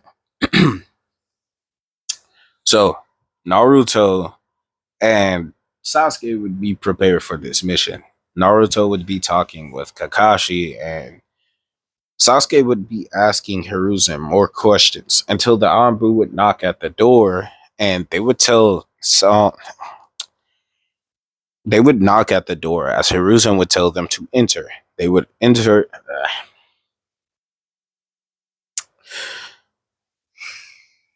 Okay. Hiruzen would tell them to enter. as Tazuna would be the only one to enter, as obviously the Anbu would leave. Tazuna would enter, he would first see Naruto and Sasuke. He would see the Uchiha symbol. He would see the Uchiha symbol, and everyone practically knows the Uchiha symbol. So he would kind of get a bit more relieved about the mission until he'd see Naruto. Yo, kid, are you also an Uchiha? No. Can I get another Uchiha to join this? And where's the third? I thought you said there was a third. And okay, something isn't right here. Where's the team that's supposed to be escorting? That's when Kakashi would step up and he'd say, "These two are my students, or well, are my two guinea. They will be helping me take you back to your village safely."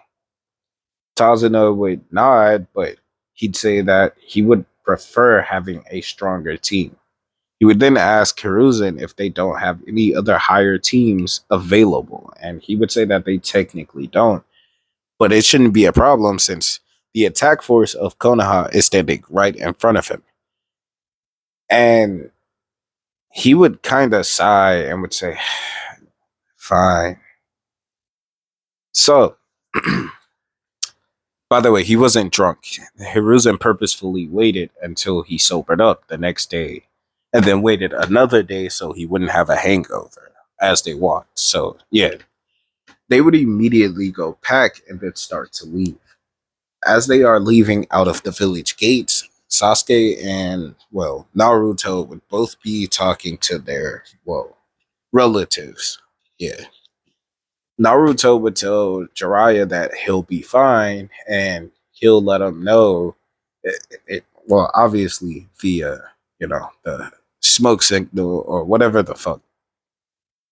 He would tell him that by the time that they get there, if they need to use it, he'll be done had handled the situation because of how, well, strong he is. I'm gonna have to sit up. This is comfortable, but too comfortable. All right, I'm back. Now, like I was saying, he would tell Jiraiya that he wouldn't need the smoke because he's so strong, but if he ever does need to use it, he better get there as fast as he can, or he'll take down the guy before he even gets there. And Jiraiya would say, sure, he'll keep it in mind. Tsunade would tell Naruto, all right, 1 second. Right. Did not mean to drop this. But yeah, I'm back. Now, like I was saying, Naruto, Sasuke, and Tazuna with Kakashi obviously would all start to head off. As they would begin walking, Naruto would also be would start trying out this new jutsu he's had in his head for the longest. You see, he had been dissing the body flicker jutsu because it was ineffective, but he didn't have a teleportation jutsu or whatever the fuck everyone else has because he doesn't want to use the, the body flicker because of its backlash. So he started working on his own jutsu to make up for the lack thereof it. And since he already had a skill in his head that could take the place of it, he would start to use it. And this being the instant transmission, he would start to use it. He would start to try and get used to using it. He would let his teammates get ahead of him and would try to teleport to them, but it only worked occasionally. And that's because he hasn't perfected using his chakra. Sure, he's learned basic chakra control from Jiraiya and Tsunade like Sasuke has, but he hasn't perfected like fluently using his chakra on command exactly how he wants to. He can't just freely flow it as easily as Ki was able to be used in Dragon Ball because, unlike Ki, which can, just be used, chakra, you have to flow it a certain way. So, after a few tries, Naruto would eventually start to get it repeatedly, but he isn't good at using it. But it's good enough. And Tazuna would ask, won't the kid just tire himself out repeatedly using his chakra like that. But that's when Kakashi would reveal that Naruto basically has unlimited chakra. And Tazuna would, like, his jaw would drop hearing this. But then Naruto would teleport past them for some reason, as he'd be standing by a puddle. And Jiraiya, and Kakashi would yell at Naruto, who would look down at it as he'd say, "Wait, why is a puddle here?" But two people would jump out of said puddle at him, and when they tried to like tear him apart, he would instant transmission out of it, appearing behind one of them. As Sasuke would have flashed forward at one of them. Well, not flashed, but more so. Well, he didn't body flicker either. He just kind of ran at him faster than the guy could process because he was focused on Naruto. And as Naruto slammed a Rasengan on the guy, slamming him into the ground, Sasuke would have slammed a fireball point. Well, not slammed a fireball. No, yeah. He would have slammed a fire fist into the other guy's face as he went flying and slammed into a tree, and Naruto's one was definitely unconscious on the ground. Naruto would tie up the guy as Sasuke would get into a fighting stance with flames on his fist, getting ready to fight the other guy who was still conscious. The guy would see his brother and would rush Naruto, but again, mistake, as Sasuke would slam a left and then a right into his face. The guy would skid across the ground, but Sasuke wasn't done, as he jumped at him and start hitting him with combos against a tree. Basically, the Itadori treatment. I might literally put that gif right there just for that segment, because that's basically what he hit him with. And after a while, Kakashi would place a hand on Sasuke's, like on his shoulder, telling him that that is enough, that he shouldn't go further, as he might kill the guy. And Naruto, who had just been staring the whole time watching, was kind of amused, seeing Sasuke had gotten that aggravated for him. As you know, again, Sasuke had, like, he saw the vision, and Kakashi also saw what was probably going to happen if Naruto didn't get out of there. And in Sasuke's case, when Naruto body flickered, it looked like they did like tear him to shreds. So that's why, he kind of went overboard. But the guy wasn't dead. As a matter of fact, he was half conscious still. I mean, he's still a Chunin. He was able to. He's able to take a lot of damage. So yeah, Kakashi would torture the guys and get info out of them. He would then send the info back via dogs, as his dogs carried the two unconscious guys who are under a genjutsu, so they are not able to wake up. As they are being drugged back to the Leaf Village, Kakashi would interrogate Tazuna about the mission, and he would threaten to shoot the flares immediately so that they can leave. And Tazuna would, like, tell him what happened, like, in canon, and obviously Naruto and Sasuke said that they're able to keep going. They ain't even worried in the slightest. With Naruto saying that, I mean, they're being paid for the mission regardless. They're just going to get paid a bit more for it being an A rank mission, possibly. And Sasuke would say that he doesn't really care about the mission, as he's here for the experience. So, I mean, hey, a harder mission means more experience, so he's here for it. So, Jiraiya, Kakashi would say that they'll keep moving forward, but if it gets too dangerous, they're gonna need an out. And since they won't be able, like, Jiraiya and Tsunade won't be able to get there immediately after firing off the flares, they'll also need to be able to handle the situation until they get there. And Naruto and Sasuke would nod, saying that that isn't a problem, since, well, they both have amp. Well, Naruto has amps to his powers, so he could be able to handle most of it. But Kakashi would, like, flatly refuse that, saying that he'll handle the threat, since even with his false Super Saiyan, Naruto can barely, well, not barely keep up with him, but more so a Kakashi using his Sharingan. By the way, they already know about his Sharingan.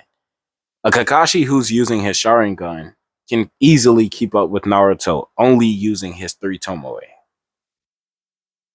So, if an opponent of his level is there, the two of them need to run. But obviously, we know that ain't happening. So the two of them would be standing there, and then they'd both nod at each other, then nod at Kakashi, who would say, "Okay, let's keep moving."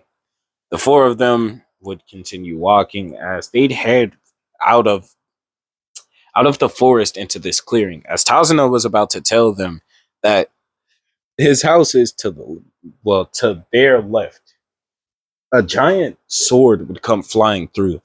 As Kakashi would tell them to move or duck, but Naruto would just hold up his hand and he'd catch it as he'd throw it back in the direction it came from, and he'd cut off a branch.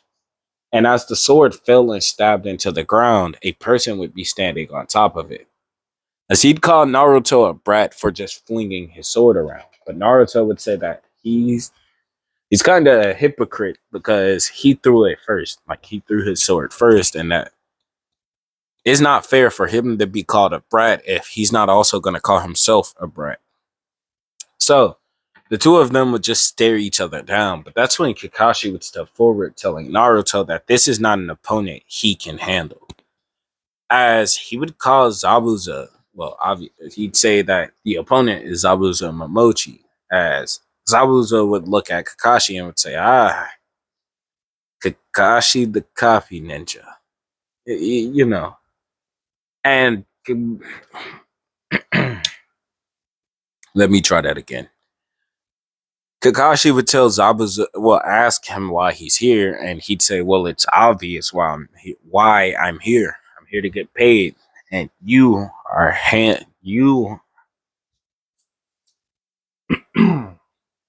I messed that up twice.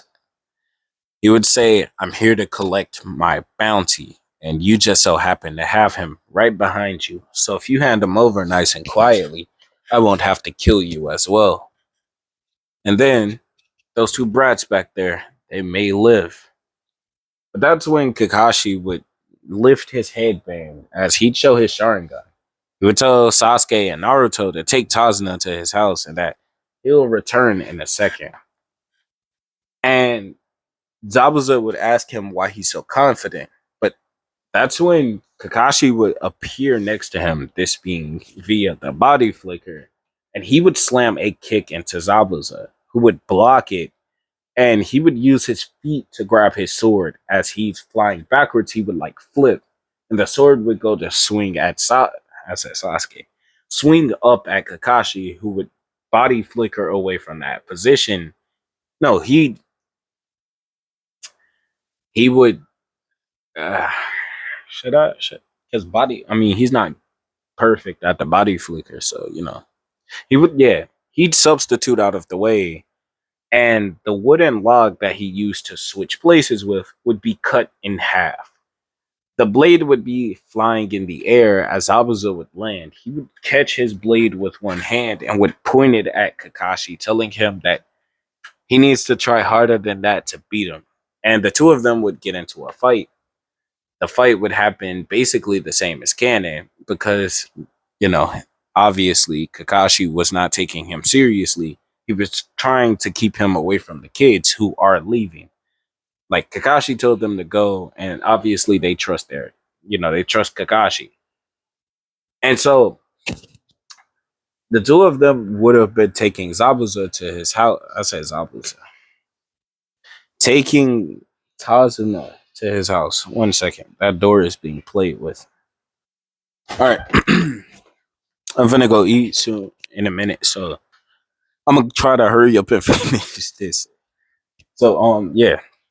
So Kakashi. So while Naruto and Sasuke are taking Tazuna to his house, Naruto and Sasuke would bump into a certain someone. This person would be masked, and they would tell Naruto and Sasuke to hand over the bridge builder. And when they'd refuse, the person would rush at Sasuke. Sasuke would instantly activate his Sharingan to the first Tomoe, but it wouldn't work.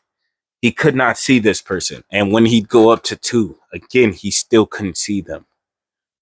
But it was more so that he could barely see them. It wasn't that he couldn't see them, he just can't fully see them. And he could predict where he was gonna attack, he or she, they, whoever this is. He would block it with a kunai and would barely dodge another Senbon that was about to hit him. But he would have blocked their first attack. And Naruto, seeing this person, would realize that they are definitely too strong for Sasuke. He would push the guy off of Sasuke and would be in false Super Saiyan. As he'd tell Sasuke to get going, he would stare down at this masked person and would tell him or her to stay out of his way. Sasuke would realize that he would be a burden in this fight and that he could not get involved. He would start to run. He, well, not like run away scared, but to get Tazna away faster. He would be pulling Tazna along so he could hurry up and return to help Naruto, or at least help him somehow. The fight would begin and Naruto would have the edge. He is an overall better fighter. This person is aiming for his vitals, and he realized that their fighting style is only aiming for his vitals. It does not have any other rhythm to it. Like it's not suited enough to beat his fighting style. And so Naruto would be dominating this fight until this person would start to do hand signs. And Naruto, realizing that this jutsu could be dangerous, would start to charge up his Kamehameha or Kamehameha. Kamehameha. Let's put it that way. I mean, that's how it's said. So obviously, I'm going to put it that way. Jesus Christ. Sorry. Ain't mean to use your name or anything like that. But yeah. Anyways, like I was saying. So he would start to charge it up as he was about to start using it, and the person's jutsu, these crystal mirrors started, ice crystal mirrors would start to appear around Naruto. This person, the person would stop as they would sense something, as they'd hear electricity and a person yell. As he'd realized that Zabuza had been impaled by Kakashi's Chidori. He would rush over there away from the place as the ice mirrors would vanish, and Naruto would stop his Kamehameha. I would call it Kame to be short, but hell nah, that sound weird, you know? So we're gonna leave it how it is. So as the person and Naruto are rushing there, well, more so Naruto to stop the person from trying to sneakily attack Kakashi, and the person going to see about Zabuza, they both would arrive in the clearing about at the same time, and immediately Sinbon would be thrown at Kakashi. But as he dodged them, they'd hit Zabuza in the neck, as he'd fall limp against Kakashi, whose arm was impaled in his chest. He did not hit him in the heart, obviously, and even though it's still a fatal wound, it could be healed. And they already had a healer who was skilled enough to help them. And so as Kakashi was turning around, he would jump away from Zabuza. As Zabuza would start to fall, Haku would catch him, and he would say that he's an assassin. Not an assassin. He would tell Kakashi that he is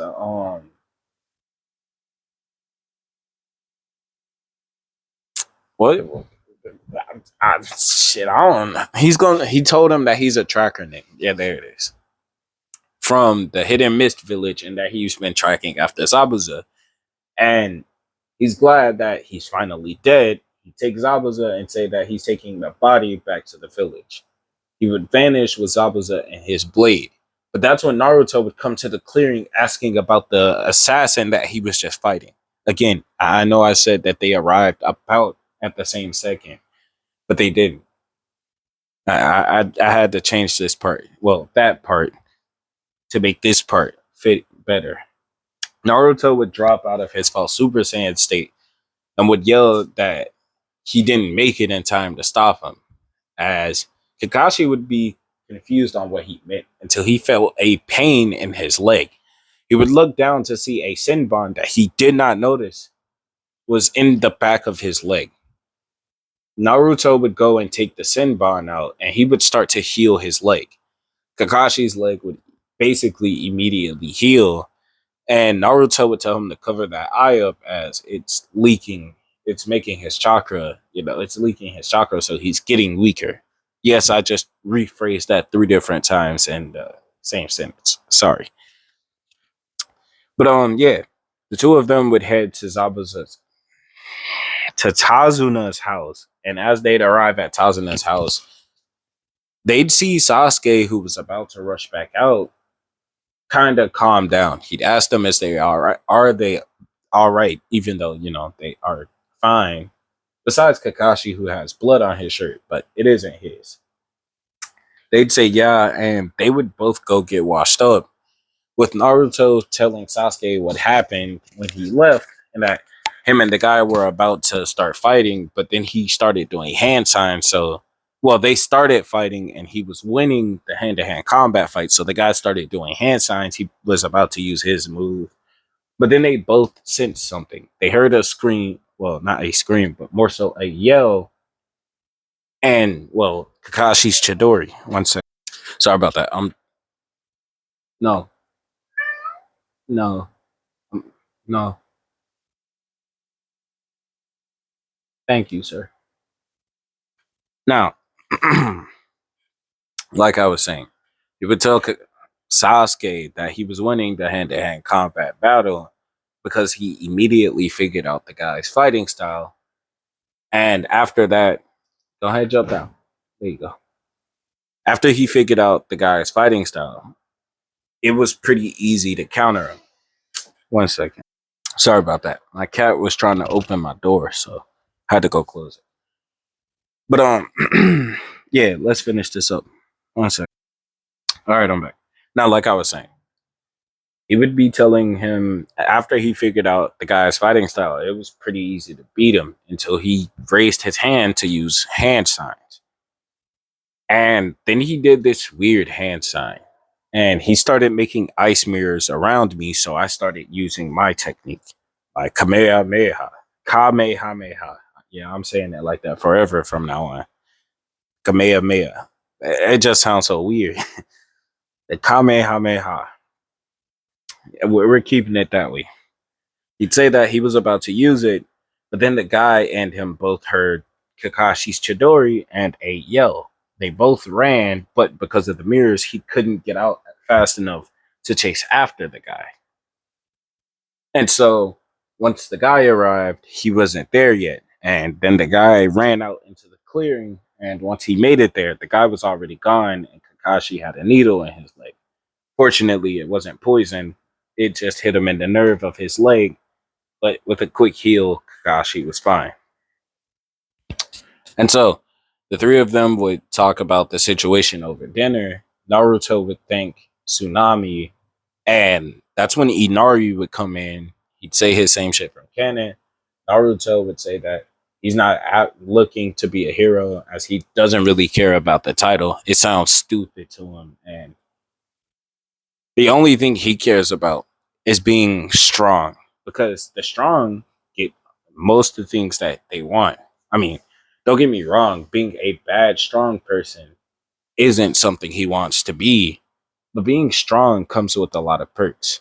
Not only can he basically do whatever he wants, but also he can save and do enough of whatever he wants to help a lot more people. So the term hero doesn't fit him. He just wants to be a strong guy. That's about it. Plus, he likes striding, fighting strong people. So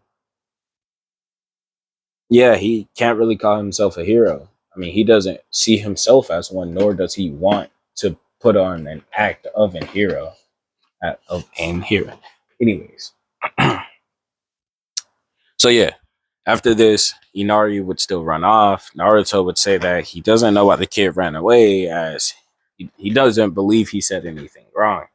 Tsunami would just say that it's not that he said something wrong, but Inari has been going through a lot since his father figure died.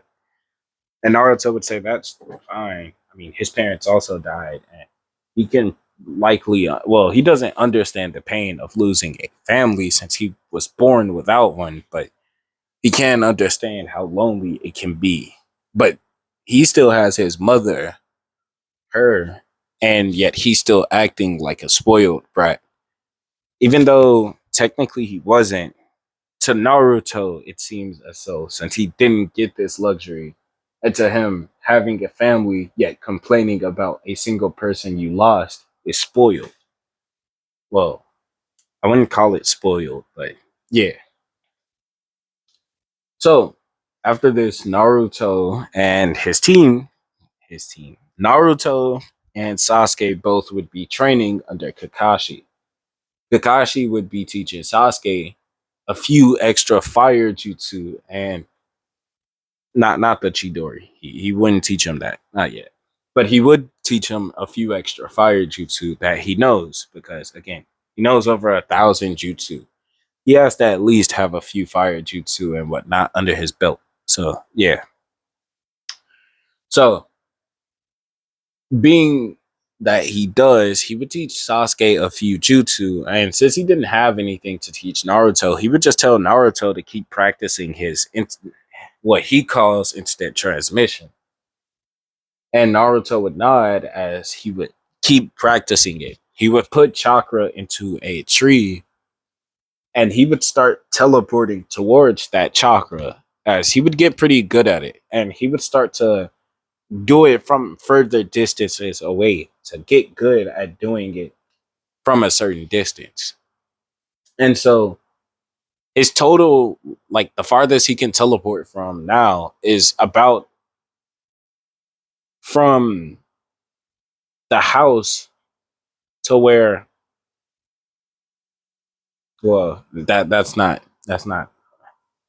okay. So, damn, that's not good. I'm trying to figure out a good split. What? Hmm, how? Basically, he can teleport from where him and Haku fought to where he now is, if he wanted to. Like if somebody was there, he could instant transmission to them there. Eventually, he's going to get over the need to teleport to a person's chakra and can teleport to anything that holds chakra once he gets good enough at doing so. But as of now, he can only teleport to those who has chakra. So yeah, uh, no, I'm not gonna leave it off here, not yet. So Naruto would return to the house after a week of training, and Sasuke had well, I won't say perfected his chakra, but since he doesn't have the same amount of chakra as Naruto, his chakra control is like amazing. And don't get me wrong, Naruto's chakra control for his amount of chakra is good, but it's not perfect. And so Sasuke and Naruto both would return to the house, but Sasuke isn't as tired as Naruto. He's been using the same jutsu over and over again. And he's been putting all of his chakra into things to teleport to them. And like he's been bouncing all over the forest, teleporting and junk like that. So he can get used to using it in battles and junk like that. So he's not tired because he's running out of chakra, but he's tired from repeatedly doing that. And so this would cause him to, after he ate, just fall asleep and he would not wake up again for a while. But Naruto had already re-met the masked nin, this being Haku, obviously. But in this one, Haku is female. All right, I'm back. Now, you heard what I said. Haku is a female in this one. Why? Because I feel like having a female third character on the team would fit better than having male Haku on their team. Yes, this is a spoiler. Y'all won't see this spoiler in the texting story. So if you did read this or listen to this before reading reading the texting story, I'm sorry. But yeah, Haku is officially joining their team. This is a spoiler, a beforehand spoiler, because He's only gonna join in the second episode, not this one. So continuing. So after this, Haku and Naruto, well, not after this, but before Naruto returned back to his place, well, Tazuna's home, he was talking with Haku, and the two of them instantly recognized each other.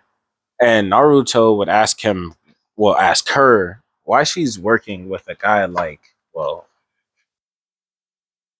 Zabuza. And she'd say that she owes him his life and he's her precious person. So Naruto would say, so you love him? She'd say, not in the sense of romantical feelings, more so out of duty of him being the one who saved her. She has to do the same for him because, but Naruto would cut her off. So that's not your precious person. You owe him one. Owing someone one and loving them or saying that they're your precious person is two different things. He's not precious to you because you love him, and he's not precious to you because you like him because y'all grew up together or he's raised you as his own. No, he's your precious person because you've grown attached to him. He's trained you all your life. Well, I doubt that, but he likely did train you to become the killer you are now. And he's treated you as nothing but his, well, pet. I bet. So you calling him your precious person is kind of hypocritical to the way he feels towards you. As to him, you're nothing more than his pawn. Well, that's just the feeling I got from him because he didn't seem to mind that the two of us, me and Sasuke, were just casually heading your way. If he did care for you, he would have called out to you to tell you to be careful or made some type of gesture to you, but he didn't. He didn't care whether or not you got hurt. He was so focused on fighting Kakashi that he even forgot about the person he was coming to kill. You are you are of no importance to that man whatsoever, nor does he care enough about you that he would sacrifice his life for you. You definitely care enough about him to sacrifice your life for him, but the other way around, again, I just don't see it happening. Haku would hold a senbon to Naruto's throat, who wouldn't even move. He'd just simply open his eyes calmly, still in his base form, with his hoodie on covering his head. And the fact that you're getting angry now only proves it once more. You care for him, sure, but you know deep down that he's only using you as his pawn. You don't want to admit it because it's hurting you. You genuinely thought that he saved you because he, well, thought you could be someone that he would recognize, or you thought that he'd see you as his daughter or something like that, but he doesn't. You're just his weapon. Haku would tell him to shut up, that he doesn't know anything about her. He doesn't know anything about Zabuza, and that he will never understand their bond. Naruto would say that that may be true, but he knows how to read people quite well. And from the way she's reacting now, she also knows that that's true. Naruto would look up at her and would ask her to join their team. He would say that he'd treat her as his equal, as they are around the same age. And this one, I'm gonna say she is their age. Haku, like Naruto and Sasuke, is about 12. Like she's 12 or about to turn 12. You graduate the academy at age 12. So yeah, Haku is 12, like Naruto and Sasuke. You might be wondering, I'm pretty sure Haku was definitely older than that in the anime, but yeah, female Haku is 12. Like she's 12. Now,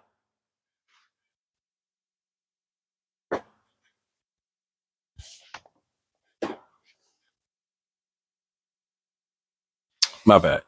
Now, after this situation, Haku would just leave. She'd gather everything she needed and she'd leave, crying because she knows deep down that Naruto wasn't lying to her about how Zabuza feels because she knows this. She just didn't want anyone to say it out loud. And when she'd return, she'd see Zabuza, who had woken up. He's healed up because, the healer had saved him. Zabuza would be laying there and he'd yell at her for using that technique on her that puts him in a comatose like state. And when the guys would show up yelling and talking down on Zabuza for losing the fight to, well, Kakashi, Haku was about to react, but Zabuza would tell her to sit the fuck down. And he'd glare at them, telling them that once he gets done with his mission, he wants double the pay because Kakashi, the copy ninja, is there. And the only reason he lost to Kakashi is because he did not understand the Sharingan at first. But now he knows a way to beat Kakashi's Sharingan. Or, well, he thinks. But he obviously said, I know a way to beat his Sharingan. But yeah, after this situation, Haku, like, she would, like, in that moment, realize she definitely doesn't mean as much as she doesn't mean a lot to Zabuza. As much as she cares for him, he does not care for her the same way. And she would just sadly stand there listening to their conversation. And he would then yell at Haku to finish making the herbs to fully get him healed. So the doctor can use it to like fully heal him, obviously. And she'd nod and start getting it ready. And she'd be contemplating joining Naruto like he asked. It would just repeatedly cycle through her head. You'll be our equal. I mean, we're about the same age, so I can't treat you as if you're less than me. So join our team. The words repeating over and over again in her head. Even as she worked, they just repeated, join our team. And she'd kind of disconnect from the real world. Her mind would wander. If she does kill Naruto and his teammates, where would she go from there? Continuing to be Zabuza's killer, continuing to be his pet, continuing to be just under him. She's she'd be nothing more than just his thing. And then what? What would her future be like? One second. All right, I'm back. Now, like I was saying, as she disconnected, Zabuza would yell at her as she'd come back to, before she could even imagine or start to think about what could possibly be her life if she joins up with Naruto and his team. He would yell at her to hand over the ingredients to the doctor because she's messing it up. Because again, she wasn't focusing. She'd nod and apologize, but Zabuza would just tell her to get the fuck out. And she would. She would leave out and return to her room as she just cried in her bed. Why does he still treat her like this if she's she's important to him? Isn't she important? His his thing. Those words from Naruto would just repeat. He only sees you as his thing, his property, his thing. Those words hurt, but they're true. But she doesn't care anymore. She's grown accustomed to this lifestyle. She doesn't deserve redemption. And in that moment, she'd re-harden her resolve. She's gonna stick this through. Zabuza saved her. She owes her life to him, and she'll die for him. yeah, so I'm gonna leave this part off here. Had to get these extra little minutes in. I mean, I didn't have to, but just to make up for the earlier incident. So yeah, goodbye. I'm hungry as shit.